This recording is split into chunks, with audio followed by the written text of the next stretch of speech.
फातिहा मुंशी प्रेमचंद। सरकारी अनाथालय से निकलकर मैं सीधा फौज में भर्ती किया गया। मेरा शरीर हृष्ट-पुष्ट और बलिष्ठ था। साधारण मनुष्यों की अपेक्षा मेरे हाथ पैर कहीं लंबे और स्नायुयुक्त थे। मेरी लंबाई पूरी 6 फुट 9 इंच थी। पलटन में देव के नाम से विख्यात था। जब से मैं फौज में भर्ती हुआ, तब से मेरी किस्मत ने भी पलटा खाना शुरू किया और मेरे हाथ से कई ऐसे काम हुए न से प्रतिष्ठा के साथ साथ मेरी आय भी बढ़ती गई। पलटन का हर एक जवान मुझे जानता था। मेजर सरदार हिम्मत सिंह की कृपा मेरे ऊपर बहुत थी, क्योंकि मैंने एक बार उनकी प्राण रक्षा की थी। इसके अतिरिक्त न जाने क्यों, उनको देखकर मेरे हृदय में भक्ति और श्रद्धा का संचार होता। मैं यही समझता कि यह मेरे पूज्य हैं और सरदार साहब का भी व्यवहार मेरे साथ स्नेहयुक्त और मित्रतापूर्ण था। मुझे अपने माता पिता का पता नहीं है और न उनकी कोई स्मृति ही है। कभी कभी जब मैं इस प्रश्न पर विचार करने बैठता हूँ, तो कुछ धुंधले से दृश्य दिखाती देते हैं। बड़े बड़े पहाड़ों के बीच में रहता हुआ एक परिवार और एक स्त्री का मुख, जो शायद मेरी माँ का होगा। पहाड़ी के बीच में तो मेरा पालन पोषण ही हुआ है। पेशावर से 80 मील दूर पूर्व एक ग्राम है, जिसका नाम कुलाहा है। वहीं पर एक सरकारी अनाथालय है। इसी में मैं पाला गया। यहाँ से निकलकर सीधा फौज में चला गया। हिमालय की जलवायु से मेरा शरीर बना है, और मैं वैसा ही दीर्घकृति आदि बर्बर हूँ, जैसे कि सीमा प्रांत के रहने वाले अफरीदी, गिरजई, महसूदी आदि पहाड़ी कबीलों के लोग होते हैं। यदि उनके और मेरे जीवन में कुछ अंतर है, तो वह सभ्यता का। मैं थोड़ा बहुत पढ़ लिख लेता हूँ, बातचीत कर लेता हूँ, अदब कायदा जानता हूँ, छोटे बड़े का लिहाज कर सकता हूँ, किंतु मेरी आकृति वैसी ही है, जैसी कि किसी भी सरहदी पुरुष की हो सकती है।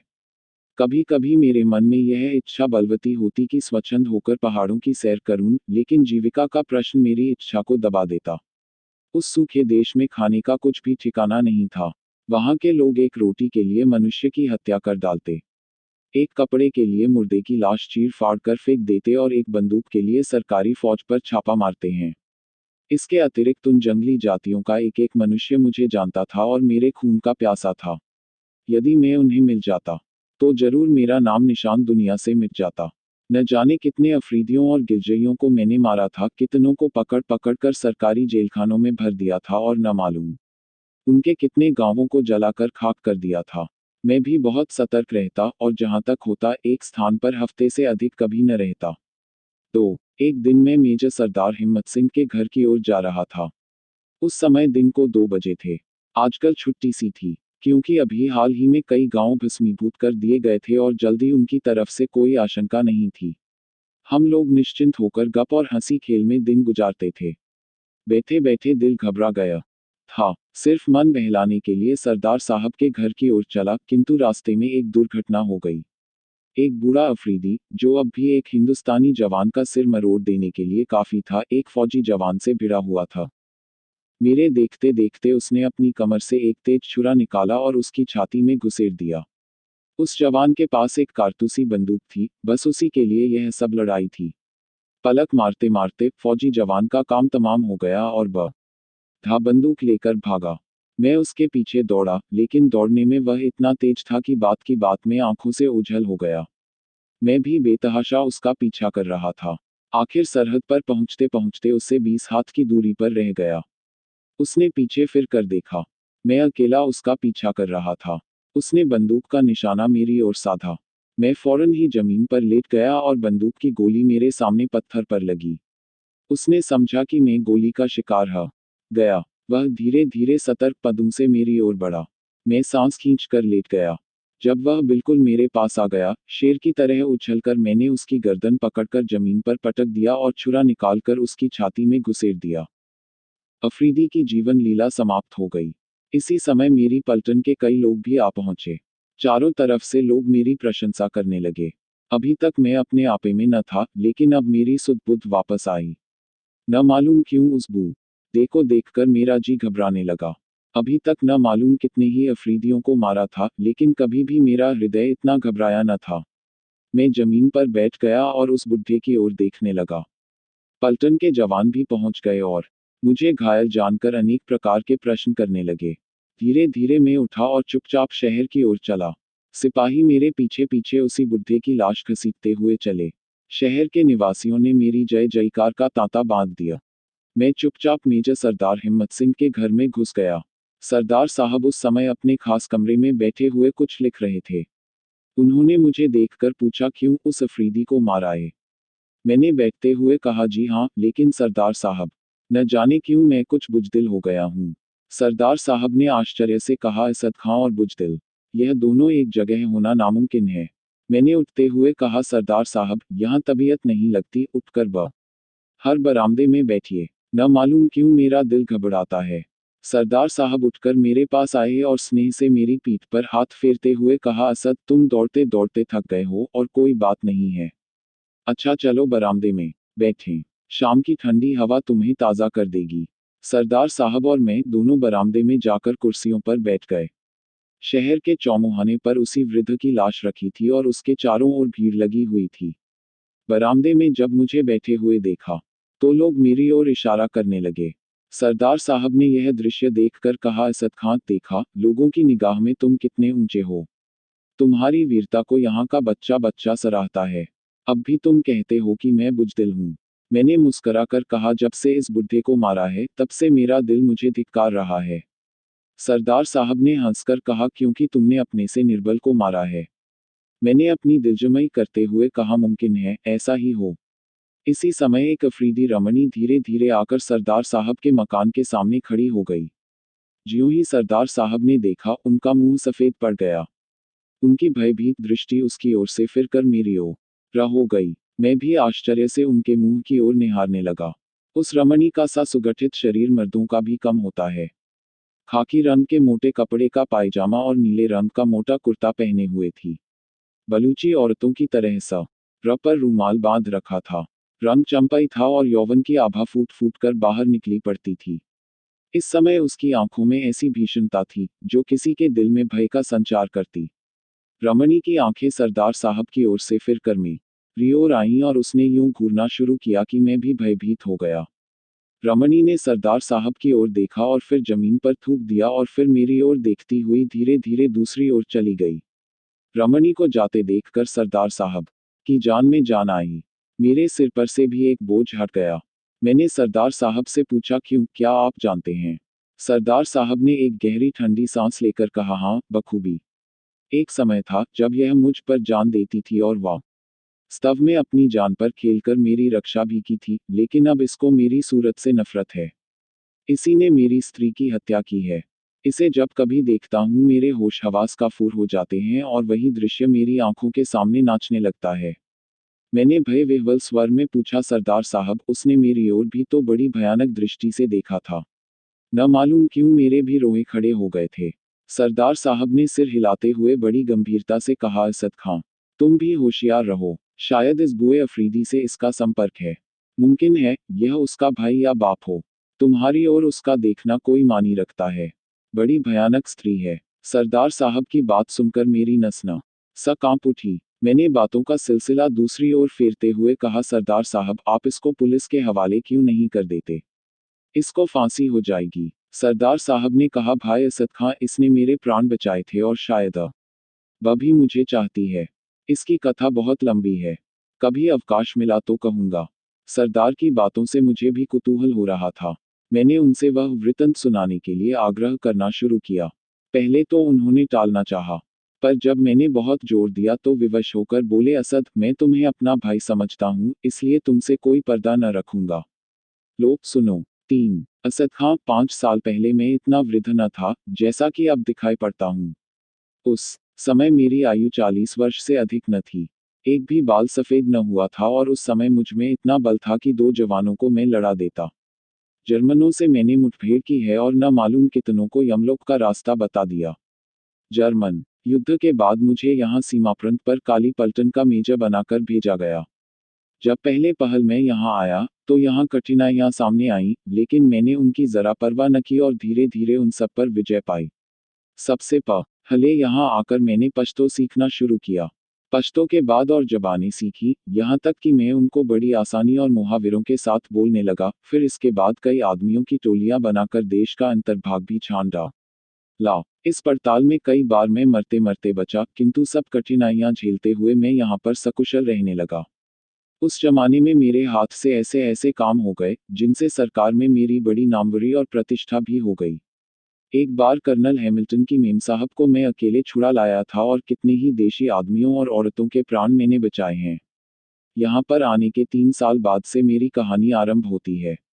एक रात को मैं अपने कैंप में लेटा हुआ था। अफरीदियों से लड़ाई हो रही थी। दिन के थके मांदे सैनिक गाफिल पड़े हुए थे। कैंप में सन्नाटा था। लेटे लेटे मुझे भी नींद आ गई। जब मेरी नींद खुली तो देखा कि छाती पर एक अफरीदी जिसकी आयु में आयु से लगभग दूनी होगी सवार है और मेरी छाती में छुरा घुसेड़ने ही वाला है। मैं पूरी तरह से उसके अधीन था, कोई भी बचने का उपाय न था, किंतु उस समय मैंने बड़े ही धैर्य से काम लिया और पश्तो भाषा में कहा, मुझे मारो नहीं। मैं सरकारी फौज में अफसर हूँ, मुझे पकड़ ले चलो, सरकार तुमको रुपया देकर मुझे छुड़ाएगी। ईश्वर की कृपा से मेरी बात उसके मन में बैठ गई। कमर से रस्सी निकालकर मेरे हाथ पैर बांधे और फिर कंधे पर बोझ की तरह लाद कर खेमे से बाहर आया। बाहर मारकाट का बाजार गर्म था। उसने एक विचित्र प्रकार से चिल्लाकर कुछ कहा और मुझे कंधे पर लादे वह जंगल की ओर भागा। यह मैं कह सकता हूँ कि उसको मेरा बोझ कुछ भी न मालूम होता था और बड़ी तेजी से भागा जा रहा था। उसके पीछे पीछे कई आदमी, जो उसी के गिरोह के थे, लूट का माल लिए हुए भागे चले आ रहे थे। प्रातःकाल हम लोग एक तालाब के पास पहुंचे। तालाब बड़े बड़े पहाड़ों से घिरा हुआ था। उसका पानी बड़ा निर्मल था और जंगली पेड़ इधर उधर उग रहे थे। तालाब के पास पहुंचकर हम सब लोग ठहरे। बुड्ढे ने, जो वास्तव में उस गिरोह का सरदार था, मुझे पत्थर पर डाल दिया। मेरी कमर में बड़ी जोर से चोट लगी। ऐसा मालूम हुआ कि कोई हड्डी टूट गई है, लेकिन ईश्वर की कृपा से हड्डी टूटी न थी। सरदार ने मुझे पृथ्वी पर डालने के बाद कहा, क्यों, कितना रुपया दिलाएगा? मैंने अपनी वेदना दबाते हुए कहा, 500 रुपये। सरदार ने मुंह बिगाड़ कर कहा, नहीं, इतना कम नहीं लेगा। 2000 से एक पैसा भी कम मिला तो तुम्हारी जान की खैर नहीं। मैंने कुछ सोचते हुए कहा, सरकार इतना रुपया काले आदमी के लिए नहीं खर्च करेगी। सरदार ने छर्रा बाहर निकालते हुए कहा, तब फिर क्यों कहा था कि सरकार इनाम देगी? ले तो फिर यहीं मर। सरदार छुरा लिए मेरी तरफ बढ़ा। मैं घबरा कर बोला, अच्छा सरदार, मैं तुमको 2000 दिलवा दूंगा। सरदार रुक गया और बड़े जोर से हंसा। उसकी हंसी की प्रतिध्वनि ने निर्जीव पहाड़ों को भी कंपा दिया। मैंने मन ही मन कहा, बड़ा भयानक आदमी है। गिरोह के दूसरे आदमी अपनी अपनी लूट का माल सरदार के सामने रखने लगे। उसमें कई बंदूकें, कारतूस, रोटियां और कपड़े थे। मेरी भी तलाशी ली गई। मेरे पास एक 6 फायर का तमंचा था। तमंचा पाकर सरदार उछल पड़ा और उसे फिरा फिरा कर देखने लगा। वहीं पर उसी समय हिस्सा बांट शुरू हो गया। बराबर का हिस्सा लगा, लेकिन न मेरा रिवाल्वर उसमें नहीं शामिल किया गया। वह सरदार साहब की खास चीज थी। थोड़ी देर विश्राम करने के बाद फिर यात्रा शुरू हुई। इस बार मेरे पैर खोल दिए गए और साथ साथ चलने को कहा। मेरी आंखों पर पट्टी भी बांध दी गई ताकि मैं रास्ता न देख सकूं। मेरे हाथ रस्सी से बंधे हुए थे और उसका एक सिरा एक अफरीदी के हाथ में था। चलते चलते मेरे पैर दुखने लगे, लेकिन उनकी मंजिल पूरी न हुई। सिर पर जेठ का सूरज चमक रहा था, पैर जले जा रहे थे। प्यास से गला सूखा जा रहा था, लेकिन वे बराबर चले जा रहे थे। वे आपस में बातें करते जाते थे, लेकिन अब मैं उनकी एक बात भी न समझ पाता। कभी कभी एक आध शब्द तो समझ जाता, लेकिन बहुत अंशों में मैं कुछ भी न समझ पाता था। वे लोग इस समय अपनी विजय पर प्रसन्न थे और एक अफरीदी ने अपनी भाषा में एक गीत गाना शुरू किया। गीत बड़ा ही अच्छा था। असद खान ने पूछा, सरदार साहब, वह गीत क्या था? सरदार साहब ने कहा, उस गीत का भाव याद है। भाव यह है कि एक अफरीदी जा रहा है, उसकी स्त्री कहती है, कहाँ जाते हो? युवक उत्तर देता है, जाते हैं तुम्हारे लिए रोटी और कपड़ा लाने। स्त्री पूछती है, और कुछ अपने बच्चों के लिए नहीं लाओगे? युवक उत्तर देता है, बच्चे के लिए बंदूक लाऊंगा, ताकि वह जब बड़ा हो तो वह भी लड़े और अपनी प्रेमिका के लिए रोटी और कपड़ा ला सके। स्त्री कहती है, यह कहो कब आओगे? युवक उत्तर देता है, आऊंगा तभी, जब कुछ जीत लाऊंगा, नहीं तो वहीं मर जाऊंगा। स्त्री कहती है, शाबाश, जाओ, तुम वीर हो, तुम जरूर सफल होगे। गीत सुनकर मैं मुग्ध हो गया। गीत समाप्त होते होते हम लोग भी रुक गए। मेरी आंखें खोली गई। सामने बड़ा सा मैदान था और चारों ओर गुफाएं बनी हुई थी, जो उन्हीं लोगों के रहने की जगह थी। फिर मेरी तलाशी ली गई और इस दफे सब कपड़े उतरवा लिए गए, केवल पायजामा रह गया। सामने एक बड़ा सा शिलाखंड रखा हुआ था। सब लोगों ने मिलकर उसे हटाया और मुझे उसी ओर ले चले। मेरी आत्मा कांप उठी। यह तो जिंदा कब्र में डाल देंगे। मैंने बड़ी ही वेदनापूर्ण दृष्टि से सरदार की ओर देखकर कहा, सरदार, सरकार तुम्हें रुपया देगी, मुझे मारो नहीं। सरदार ने हंसकर कहा, तुम्हें मारता कौन है, कैद किया जाता है। इस घर में बंद रहोगे, जब रुपया आ जाएगा छोड़ दिए जाओगे। सरदार की बात सुनकर मेरे प्राण में प्राण आए। सरदार ने मेरी पॉकेट बुक और पेंसिल सामने रखते हुए कहा, लो, इसमें लिख दो, अगर एक पैसा भी कम आया तो तुम्हारी जान की खैर नहीं। मैंने कमिश्नर साहब के नाम एक पत्र लिखकर दे दिया। उन लोगों ने मुझे उसी अंधकूप में लटका दिया और रस्सी खींच ली।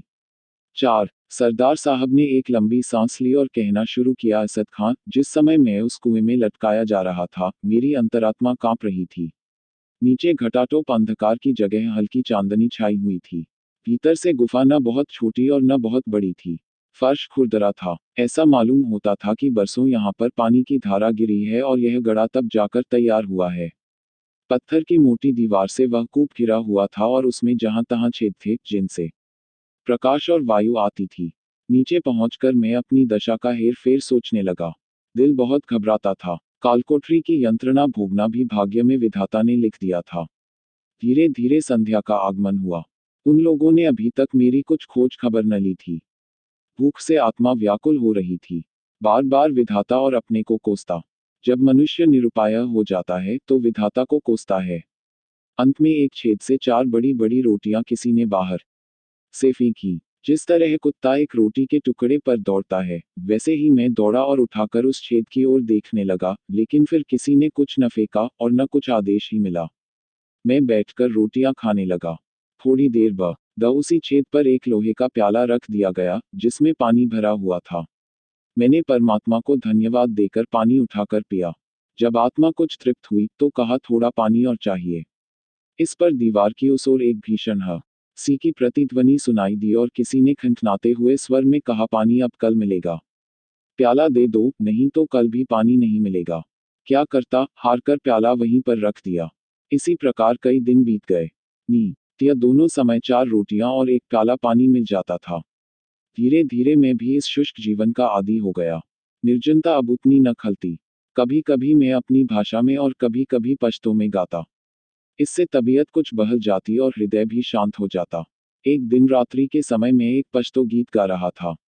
मजनू झुलसाने वाले बगुलों से कह रहा था, तुम में क्या वह हरारत नहीं है, जो काफिशलों को जलाकर खाक कर देती है। आखिर वह गर्मी मुझे क्यों नहीं जलाती? क्या इसलिए कि मेरे अंदर खुद एक ज्वाला भरी हुई है? देखो, जब लैला ढूंढती हुई यहाँ आवे, तो मेरा शरीर बालू से ढक देना, नहीं तो शीशे की तरह लैला का दिल टूट जाएगा। मैंने गाना बंद कर दिया। उसी समय छेद से किसी ने कहा, कैदी, फिर तो गाओ। मैं चौंक पड़ा। कुछ खुशी भी हुई, कुछ आश्चर्य भी। पूछा, तुम कौन हो? उसी छेद से उत्तर मिला, मैं हूँ तुरैया, सरदार की लड़की। मैंने पूछा, क्या तुमको यह गाना पसंद है? तुरैया ने उत्तर दिया, हाँ। कैदी, गाओ, मैं फिर सुनना चाहती हूँ। मैं हर्ष से गाने लगा। गीत समाप्त होने पर तुरैया ने कहा, तुम रोज यही गीत मुझे सुनाया करो। इसके बदले में मैं तुमको और रोटियां और पानी दूंगी। तुरैया चली गई। इसके बाद मैं सदा रात के समय वही गीत गाता और तुरैया सदा दीवार के पास आकर सुनती। मेरे मनोरंजन का एक मार्ग निकल आया। धीरे धीरे 1 मास बीत गया, पर किसी ने अभी तक मेरे छुड़ाने के लिए रुपया न भेजा। ज्यों ज्यों दिन बीतते जाते मैं अपने जीवन से निराश होता जाता। ठीक 1 महीने बाद सरदार ने आकर कहा, कैदी, अगर कल तक रुपया न आएगा तो तुम मार डाले जाओगे। अब रोटियां नहीं खिला सकता। मुझे जीवन की कुछ आशा न रही। उस दिन न मुझसे खाया गया और न कुछ पिया ही गया। रात हुई, फिर रोटियां फेंक दी गयम, लेकिन खाने की इच्छा नहीं हुई। निश्चित समय पर तुरैया ने आकर कहा, कैदी, गाना गाओ। उस दिन मुझे कुछ अच्छा न लगता था। मैं चुप रहा। तुरैया ने फिर कहा, कैदी, क्या सो गया? मैंने बड़े ही मलिन स्वर में कहा, नहीं, आज सोकर क्या करूं, कल सोऊंगा कि फिर जागना न पड़ेगा। तुरैया ने प्रश्न किया, क्यों, क्या सरकार रुपया न भेजेगी? मैंने उत्तर दिया, भेजेगी तो, लेकिन कल तो मैं मार डाला जाऊंगा। मेरे मरने के बाद रुपया आया भी तो मेरे किस काम का? तुरैया ने सांत्वनापूर्ण स्वर में कहा, अच्छा, तुम गाओ, मैं कल तुम्हें मरने न दूंगी। मैंने गाना शुरू किया। जाते समय तुरैया ने पूछा, कैदी, तुम कटघरे में रहना पसंद करते हो? मैंने सहर्ष उत्तर दिया, हाँ, किसी तरह इस नरक से तो छुटकारा मिले। तुरैया ने कहा, अच्छा, कल मैं अब्बा से कहूंगी। दूसरे दिन मुझे अंधकूप से बाहर निकाला गया। मेरे दोनों पैर दो मोटी शहतीरों के छेदों में बंद कर दिए गए और वह काठ की ही कीलों से प्राकृतिक गड्ढों में कस दिए गए। सरदार ने मेरे पास आकर कहा, कैदी, 15 दिन की अवधि और दी जाती है। इसके बाद तुम्हारी गर्दन तन से अलग कर दी जाएगी। आज दूसरा खत अपने घर को लिखो। अगर ईद तक रुपया न आया तो तुम्ही को हलाल किया जाएगा। मैंने दूसरा पत्र लिखकर दे दिया। सरदार के जाने के बाद तुरैया आई। यह वही रमणी थी जो अभी गई है। यही उस सरदार की लड़की थी। यही मेरा गाना सुनती थी और इसी ने सिफारिश करके मेरी जान बचाई थी। तुरैया ने आकर मुझे देखने लगी। मैं भी उसकी ओर देखने लगा। तू रया पूछा, कैदी, घर में तुम्हारे कौन कौन हैं? मैंने बड़े ही कातर स्वर में कहा, 2 छोटे छोटे बालक और कोई नहीं। मुझे मालूम था कि अफरीदी बच्चों को बहुत प्यार करते हैं। तुरैया ने पूछा, उनकी माँ नहीं है? मैंने केवल दया उपजाने के लिए कहा, नहीं, उनकी माँ मर गई है। वे अकेले हैं। मालूम नहीं जीते हैं या मर गए, क्योंकि मेरे सिवाय उनकी देखरेख करने वाला और कोई न था। कहते कहते मेरी आंखों में आंसू भर आए। तुरैया का भी आंखें सूखी न रहीं। तुरैया ने अपना आवेग संभालते हुए कहा, तो तुम्हारे कोई नहीं है? बच्चे अकेले हैं। वे बहुत रोते होंगे। मैंने मन ही मन प्रसन्न होते हुए कहा, हाँ, रोते जरूर होंगे। कौन जानता है, शायद मर भी गए हों। तुरैया ने बात काटकर कहा, नहीं, अभी मरे न होंगे। अच्छा, तुम रहते कहाँ हो? मैं जाकर पता लगाऊंगी। मैंने अपने घर का पता बता दिया। उसने कहा, उस जगह तो मैं कई बार हो आई हूँ। बाजार से सौदा लेने मैं अक्सर जाती हूँ। अब जाऊंगी तो तुम्हारे बच्चों की भी खबर ले आऊंगी।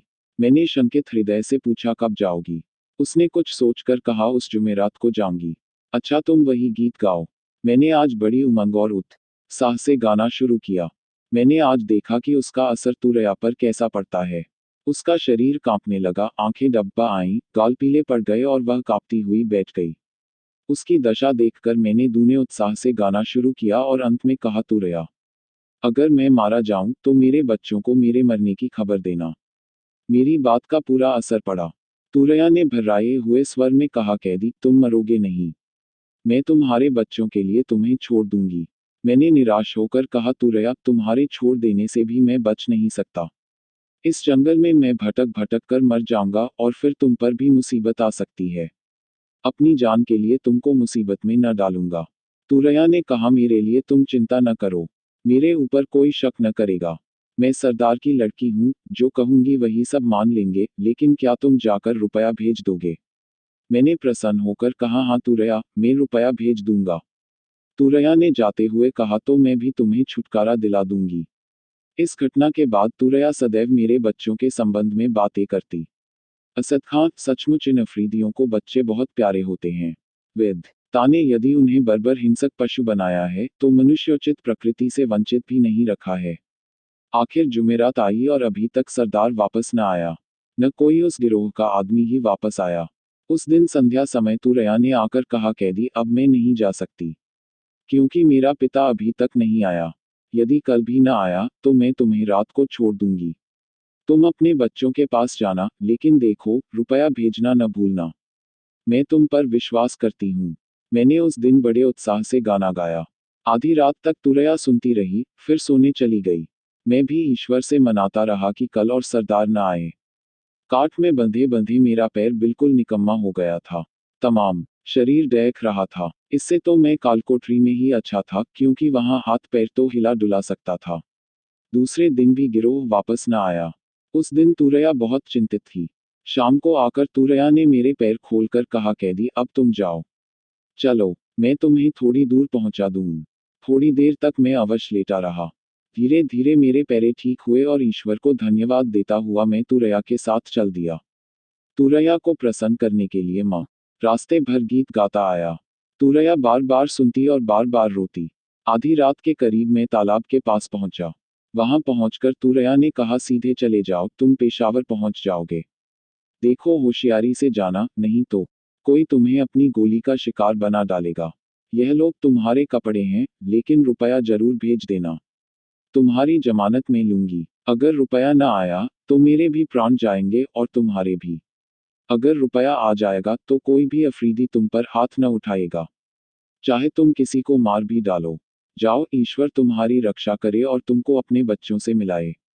तुरैया फिर ठहरी नहीं, गुनगुनाती हुई लौट पड़ी। रात दोपहर बीत चुकी थी। चारों ओर भयानक निस्तब्धता छाई हुई थी। केवल वायु साए साए करती हुई बह रही थी। आकाश के बीचों बीच चंद्रमा अपनी 16 कला से चमक रहा था। तालाब के तट पर रुकना सुरक्षित न था। मैं धीरे धीरे दक्षिण की ओर बढ़ा। बार बार चारों ओर देखता जाता था। ईश्वर की कृपा से प्रातःकाल होते होते मैं पेशावर की सरहद पर पहुंच गया। सरहद पर सिपाहियों का पहरा था। मुझे देखते ही तमाम फौज भर में हलचल मच गई। सभी लोग मुझे मरा समझे हुए थे। जीता जागता लौटा हुआ देखकर सभी प्रसन्न हो गए। कर्नल हैमिल्टन साहब भी समाचार पाकर उसी समय मिलने आए और सब हाल पूछकर कहा, मेजर साहब, मैं आपको मरा हुआ समझता था। मेरे पास तुम्हारे 2 पत्र आए थे, लेकिन मुझे स्वप्न में भी विश्वास न हुआ था कि ये तुम्हारे लिखे हुए हैं। मैं तो उन्हें जाली समझता था। ईश्वर को धन्यवाद है कि तुम जीते बचकर आ गए। मैंने कर्नल साहब को धन्यवाद दिया और मन ही मन कहा, काले आदमी का लिखा हुआ जाली था और कहीं अगर गोरा आदमी लिखता तो 2 की कौन कहे 4000 रुपया पहुंच जाता। कितने ही गांव जला दिए जाते और न जाने क्या क्या होता। मैं चुपचाप अपने घर आया। बाल बच्चों को पाकर माँ संतुष्ट हुई। उसी दिन एक विश्वासी अनुचर के द्वारा 2000 रुपये तुरैया के पास भेज दिया। 5। सरदार ने एक ठंडी सांस लेकर कहा, असद खां, अभी मेरी कहानी समाप्त नहीं हुई। अभी तो देहांत भाग अवशेष ही है। यहाँ आ कर मैं धीरे धीरे अपनी सब मुसीबतें भूल गया, लेकिन तुरैया को न भूल सका। तुरैया की कृपा से ही मैं अपनी स्त्री और बच्चों से मिल पाया था, यही नहीं, जीवन भी पाया था, फिर भला मैं उसे कैसे भूल जाता। महीनों और सालों बीत गए। मैंने तुरैया को और न उसके बाप को ही देखा। तुरैया ने आने के लिए कहा भी, लेकिन वह आई नहीं। वहां से आकर मैंने अपनी स्त्री को उसके मायके भेज दिया था, क्योंकि ख्याल था कि शायद तुरैया आए तो मैं झूठा बनूंगा। लेकिन जब 3 साल बीत गए और तुरैया न आई, तो मैं निश्चिंत हो गया और स्त्री को मायके से बुला लिया। हम लोग सुखपूर्वक दिन काट रहे थे कि अचानक फिर दुर्दशा की घड़ी आई। एक दिन संध्या के सम यह इसी बरामदे में बैठा हुआ अपनी स्त्री से बातें कर रहा था कि किसी ने बाहर का दरवाजा खटखटाया। नौकर ने दरवाजा खोल दिया और बेधड़क जीना चढ़ती हुई एक काबुली औरत ऊपर चली आई। उसने बरामदे में आकर विशुद्ध पश्तो भाषा में पूछा, सरदार साहब कहाँ हैं? मैंने कमरे के भीतर आकर पूछा, तुम कौन हो, क्या चाहती हो? उसी स्त्री ने कुछ मूंगे निकालते हुए कहा, यह मूंगे मैं बेचने के लिए आई हूँ, खरीदिएगा। यह कहकर उसने बड़े बड़े मूंगे निकालकर मेज पर रख दिए। मेरी स्त्री भी मेरे साथ कमरे के भीतर आई थी। वह मूंगे उठाकर देखने लगी। उसी काबुली स्त्री ने पूछा, सरदार साहब, यह कौन है आपकी? मैंने उत्तर दिया, मेरी स्त्री है। और कौन है? काबुली स्त्री ने कहा, आपकी स्त्री तो मर चुकी थी, क्या आपने दूसरा विवाह किया है? मैंने रोषपूर्ण स्वर में कहा, चुप बेवकूफ कहीं की, तू मर गई होगी। मेरी स्त्री पश्तो नहीं जानती थी, वह तन्मय होकर मूंगे देख रही थी। किंतु मेरी बात सुनकर न मालूम क्यों काबुली औरत की आंखें चमकने लगी। उसने बड़े ही तीव्र स्वर में कहा, हाँ, बेवकूफ न होती तो तुम्हें छोड़ कैसे देती। दोजखी पिल्ले, मुझसे झूठ बोला। ले, अगर तेरी स्त्री न मरी थी तो अब मर गई। कहते कहते शेरनी की तरह लपक कर उसने एक तेज छुरा मेरी स्त्री की छाती में घुसेड़ दिया। मैं उसे रोकने के लिए आगे बढ़ा, लेकिन वह कूदकर आंगन में चली गई और बोली, अब पहचान ले, मैं तुरैया हूँ। मैं आज तेरे घर में रहने के लिए आई थी। मैं तुझसे विवाह करती और तेरी होकर रहती। तेरे लिए मैंने बाप, घर, सब कुछ छोड़ दिया था, लेकिन तू झूठा है, मक्कार है। तू अब अपनी बीवी के नाम को रो। मैं आज से तेरे नाम को रोऊंगी। यह कहकर वह तेजी से नीचे चली गई। अब मैं अपनी स्त्री के पास पहुंचा। छुरा ठीक हृदय में लगा था। एक ही वार ने उसका काम तमाम कर दिया था। डॉक्टर बुलवाया, लेकिन वह मर चुकी थी। कहते कहते सरदार साहब की आंखों में आंसू भर आए। उन्होंने अपनी भीगी हुई आंखों को पोंछकर कहा, असद खां, मुझे स्वप्न में भी अनुमान न था कि तुरैया इतनी पिशाच हृदय हो सकेगी। अगर मैं पहले उसे पहचान लेता तो यह आफत न आने पाती। लेकिन कमरे में अंधकार था और इसके अतिरिक्त मैं उसकी ओर से निराश हो चुका था। तब से फिर कभी तुरैया नहीं आई। अब जब कभी मुझे देखती है तो मेरी ओर देखकर नागिन की भांति फुफकारती हुई चली जाती है। इसे देखकर मेरा हृदय कांपने लगता है और मैं अवश हो जाता हूँ। कई बार कोशिश की मैं इसे पकड़वा दूं, लेकिन उसे देखकर मैं बिल्कुल निकम्मा हो जाता हूँ। हाथ पैर बेकाबू हो जाते हैं, मेरी सारी वीरता हवा हो जाती है। यही नहीं, तुरैया का मोह अब भी मेरे ऊपर है। मेरे बच्चों को हमेशा वह कोई न कोई बहुमूल्य चीज दे जाती है। जिस दिन बच्चे उसे नहीं मिलते दरवाजे के भीतर फेंक जाती है। उनमें एक कागज का टुकड़ा बंधा होता है जिसमें लिखा रहता है सरदार साहब के बच्चों के लिए। मैं अभी तक इस स्त्री को नहीं समझ पाया। जितना ही समझने का यत्न करता हूँ उतनी ही याद कठिन होती जाती है। नहीं समझ में आता कि यह मानवी है या राक्षसी।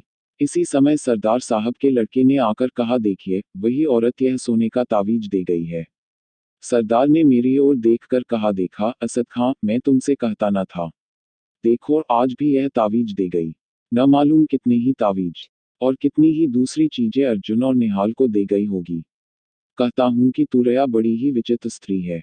6 सरदार साहब से विदा होकर मैं घर चला। चौरास्ते से बुड्ढे की लाश हटा दी गई थी, पर वहां पहुंचकर मेरे रोए खड़े हो गए। मैं आप 1 मिनट वहां खड़ा हो गया। सहसा पीछे देखा। छाया की भांति एक स्त्री मेरे पीछे पीछे चली आ रही थी। मुझे खड़ा देखकर वह स्त्री रुक गई और एक दुकान में कुछ खरीदने लगी। मैंने अपने हृदय से प्रश्न किया, क्या वह तुरैया है? हृदय ने उत्तर दिया, हाँ शायद वही है। तुरैया मेरा पीछा क्यों कर रही है? यह सोचता हुआ मैं घर पहुंचा और खाना खा कर लेटा, पर आज की घटनाओं का मुझ पर ऐसा असर पड़ा था कि किसी तरह भी नींद न आती थी। जितना ही मैं सोने का यत्न करता उतनी ही नींद मुझसे दूर भागती। फौजी घड़ियाल ने 12 बजाए, 1 बजाए, 2 बजाए, लेकिन मुझे नींद न थी। मैं करवटें बदलता हुआ सोने का उपक्रम कर रहा था। इसी उधेड़बुन में कब नींद ने मुझे धर दबाया, मुझे जरा भी याद नहीं। यद्यपि मैं सो रहा था, लेकिन मेरा ज्ञान जाग रहा था। मुझे ऐसा मालूम हुआ कि कोई स्त्री, जिसकी आकृति तुरैया से बहुत कुछ मिलती थी लेकिन उससे कहीं अधिक भयावनी थी, दीवार फोड़कर भीतर घुस आई है। उसके हाथ में एक तेज छुरा है, जो लालटेन के प्रकाश में चमक रहा है। वह दबे पांव सतर्क नेत्रों से ताकती हुई धीरे धीरे मेरी ओर बढ़ रही है। मैं उसे देखकर उठना चाहता हूँ, लेकिन हाथ पैर मेरे काबू में नहीं है। मानो उनमें जान है ही नहीं। वह स्त्री मेरे पास पहुंच गई। थोड़ी देर तक मेरी ओर देखा और फिर अपने छुरे वाले हाथ को ऊपर उठाया।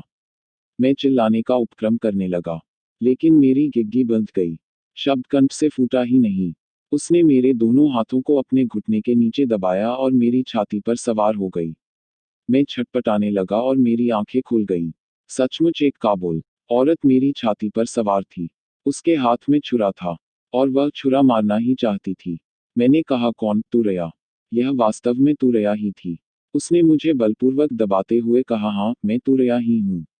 आज तूने मेरे बाप का खून किया है, उसके बदले में तेरी जान जाएगी। यह कहकर उसने अपना छुरा ऊपर उठाया। इस समय मेरे सामने जीवन और मरण का प्रश्न था। जीवन की लालसा ने मुझ में साहस का संचार किया। मैं मरने के लिए तैयार न था। मेरे अरमान और उमंगें अब भी बाकी थी। मैंने बलपूर्वक अपना दाहिना हाथ छुड़ाने का प्रयत्न किया और एक ही झटके में मेरा हाथ छूट गया। मैंने अपनी पूरी ताकत से तुरैया का छुरा वाला हाथ पकड़ लिया। न मालूम क्यों तुरैया ने कुछ भी विरोध न किया। वह मेरे हाथ को देखती हुई मेरी छाती से उतर आई। उसकी आंखें पथराई हुई थीं और वह एकटक मेरे हाथ की ओर देख रही थी। मैंने हंसकर कहा, तुरैया अब तो पासा पलट गया। अब तेरे मरने की पारी है। तेरे बाप को मारा और अब तुझे भी मारता हूँ। तुरैया अब भी एकटक मेरे हाथ की ओर देख रही थी। उसने कुछ भी उत्तर न दिया। मैंने उसे झंझोड़ते हुए कहा, बोलती क्यों नहीं? अब तो तेरी जान मेरी मुट्ठी में है। तुरैया का मोह टूटा। उसने बड़े गंभीर और दृढ़ कंठ से कहा, तू मेरा भाई है। तूने अपने बाप को मारा है आज। तुरैया की बात सुनकर मुझे उस अवसर पर भी हंसी आ गई। मैंने हंसते हुए कहा, अफरीदी मक्कार भी होते हैं, यह आज ही मुझे मालूम हुआ। तुरैया ने शांत स्वर में कहा, तू मेरा खोया हुआ बड़ा भाई नाजिर है। वह जो तेरे हाथ में निशान है, वही बतला रहा है कि तू मेरा खोया हुआ भाई है। बचपन से ही मेरे हाथ में एक सांप गुदा हुआ था, और यही मेरी पहचान फौजी रजिस्टर में भी लिखी हुई थी। मैंने हंसकर कहा, तुरैया तू मुझे भुलावा नहीं दे सकती। मैं अब तुझे किसी तरह न छोड़ूंगा। तुरैया ने अपने हाथ से छुरा फेंक कर कहा, सचमुच तू मेरा भाई है। अगर तुझे विश्वास नहीं होता तो देख, मेरे दाहिने हाथ में भी ऐसा ही सांप गुदा हुआ है। मैंने तुरैया के हाथ पर दृष्टि डाली तो वहां भी बिल्कुल मेरा ही जैसा सांप गुदा हुआ था। मैंने कुछ सोचते हुए कहा, तुरैया मैं तेरा विश्वास नहीं कर सकता। यह इत्तफाक की बात है। तुरैया ने कहा, मेरा हाथ छोड़ दे। मैं तुझ पर वार न करूंगी। अफरीदी झूठ नहीं बोलते। मैंने उसका हाथ छोड़ दिया, वह पृथ्वी पर बैठ गई और मेरी ओर देखने लगी। थोड़ी देर बाद उसने कहा, अच्छा, तुझे अपने माँ बाप का पता है? मैंने सिर हिलाकर उत्तर दिया, नहीं, मैं सरकारी अनाथालय में पाला गया हूँ। मेरी बात सुनकर तुरैया उठ खड़ी हुई और बोली, तब तू मेरा खोया हुआ बड़ा भाई नाजी रही है। मेरे पैदा होने के 1 साल पहले तू खोया था। मेरे माँ बाप तब सरकारी फौज पर छापा डालने के लिए आए थे और तू भी साथ था। मेरी माँ लड़ने में बड़ी होशियार थी। तो उनकी पीठ से बंधा हुआ था और वे लड़ रही थी। इसी समय एक गोली उनके पैर में लगी और वे गिरकर बेहोश हो गई। बस कोई तुझे खोल ले गया। मेरी माँ को मेरा बाप अपने कंधे पर उठा लाया, लेकिन तुझे खोज न सका। बहुत तलाश की, लेकिन कहीं भी तेरा पता न लगा। मम्मा अक्सर तेरी चर्चा किया करती थी। उनके हाथ में भी निशान था। यह कहकर उसने फिर वही हाथ मुझे दिखलाया। मैं उसका और अपना सांप मिलाने लगा। वास्तव में दोनों सांप हूबहू एक से थे, बाल भर भी अंतर न था। मैं हताश सा होकर चारपाई पर गिर पड़ा। तुरैया मेरे पास बैठकर स्नेह से मेरे माथे का पसीना पोंछने लगी। उसने कहा, नाजिर, माँ कहती थी कि तू मरा नहीं, जिंदा है। एक दिन जरूर तू हम लोगों से मिलेगा। तुरैया की बात पर अब मुझे विश्वास हो चला था। जाने कौन मेरे हृदय में बैठा हुआ कह रहा था कि तुरैया जो कहती है ठीक है। मैंने एक लंबी सांस लेकर कहा, क्यों तुरैया, मैंने जिसे आज मारा है वह हम लोगों का बाप था। तुरैया के मुंह पर शोक का एक छोटा सा बादल घिर आया। उसने बड़े ही दयकपूर्ण स्वर में कहा, हाँ नाजिर, वह भागा हमारा बाप ही था। कौन जानता था कि वह अपने प्यारे लड़के के हाथों हलाल होगा। फिर सांत्वनापूर्ण स्वर में बोली, लेकिन नाजिर, तूने तो अनजान में यह काम किया है। बाप के मरने से मैं बिल्कुल अकेली हो गई थी, लेकिन अब तुझे पाकर बाप के रंज को भूल जाऊंगी। नाजिर, तू रंज न कर। तुझे क्या मालूम था कि कौन तेरा बाप है और कौन तेरी माँ है? देख, मैं ही तुझे मारने के लिए आई थी। तुझे मार डालती, लेकिन खुदा की मेहरबानी से मैंने अपना खानदानी निशान देख लिया। खुदा की ऐसी ही मर्जी थी। तुरैया से मालूम हुआ कि मेरे बाप का नाम हैदर खां था, जो अफरीदियों के एक गिरोह का सरदार था। मैंने सरदार हिम्मत सिंह के संबंध में भी तुरैया से बातें की तो मालूम हुआ कि तुरैया सरदार साहब को प्यार करने लगी थी। वह हमारे बाप से लड़ भिड़ कर सरदार साहब से निकाह करने आई थी। लेकिन वहां इनकी स्त्री को पाकर वह ईर्ष्या और क्रोध से पागल हो गई और उसने उनकी स्त्री की हत्या कर डाली। काबुली औरत के भेष में जाकर वह कुछ मजाक करना चाहती थी, लेकिन घटना चक्र उसे दूसरी ओर ले गया। मैंने सरदार साहब की दशा का वर्णन किया। सुनकर वह कुछ सोचती रही और फिर कहा, नहीं, वह आदमी झूठा और दगाबाज है। मैं उससे निकाह नहीं करूंगी। लेकिन तेरी खातिर अब सब भूल जाऊंगी। कल उनके बच्चों को ले आना, मैं प्यार करूंगी। प्रातःकाल तुरैया को देखकर मेरा नौकर आश्चर्य करने लगा। मैंने उससे कहा, यह मेरी बहन है। नौकर को मेरी बात पर विश्वास न हुआ। तब मैंने विस्तारपूर्वक सब हाल कहा और उसी समय अपने बाप की लाश की खबर लेने के लिए भेजा। नौकर ने आकर कहा, लाश अभी तक थाने पर रखी हुई है। मैंने बड़े साहब के नाम एक पत्र लिखकर सब हाल बता दिया और लाश पाने के लिए दरख्वास्त की। उसी समय साहब के यहाँ से स्वीकृति आ गई। एक पत्र लिखकर मेजर साहब को भी बुलवाया। मेजर साहब ने आकर कहा, क्या बात है असद, इतनी जल्दी आने के लिए क्यों लिखा? मैंने हंसते हुए कहा, मेजर साहब, मेरा नाम अब असद नहीं रहा, मेरा असली नाम है नाजिर। मेजर साहब ने साश्चर्य मेरी ओर देखते हुए कहा, रात भर में तुम पागल तो नहीं हो गए? मैंने हंसते हुए कहा, नहीं सरदार साहब, अभी और सुनिए। तुरैया मेरी सगी बहन है और जिसे कल मैंने मारा वह मेरा बाप था। सरदार साहब मेरी बात सुनकर मानो आकाश से गिर पड़े।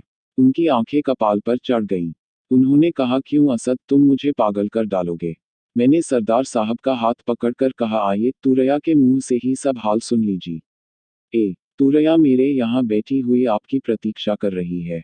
सरदार साहब सख्ते की हालत में मेरे पीछे पीछे चले। तुरैया उन्हें आते देखकर उठ खड़ी हुई और हंसती हुई बोली, कैदी, तुम वही गीत फिर गाओ। तुरैया की बात सुनकर मैं और सरदार साहब भी हंसने लगे। सरदार साहब को बिठाकर मैंने विस्तारपूर्वक सब हाल कहा। कहानी सुनकर सरदार साहब ने मुझसे कहा, नाजिर, अब तुम्हें नाजिर ही कहूंगा। तुरैया को मैं तुमसे मांगता हूँ। मैं इसके साथ विवाह करूंगा। मैंने हंसकर कहा, लेकिन आप हिंदू हैं और हम लोग मुसलमान। सरदार साहब ने हंसकर कहा, पलटनियों की कोई जाति पाति नहीं होती है। तुरैया ने उसी समय कहा, लेकिन सरदार साहब, मैं तुमसे विवाह नहीं करूंगी। हाँ, अगर तुम अपने दोनों बच्चों को मेरे पास भेज दो तो मैं उनकी मां बन जाऊंगी। सरदार साहब हंसते हुए विदा हुए। उसी दिन शाम को हमने सरदार साहब, तुरैया और दूसरे पलटनियों के साथ जाकर अपने बाप की लाश दफनाई। सूरज डूब रहा था। धीरे धीरे अंधेरा हो रहा था और हम दोनों, तुरैया और मैं, अपने बाप की कब्र पर फातिहा पढ़ रहे थे।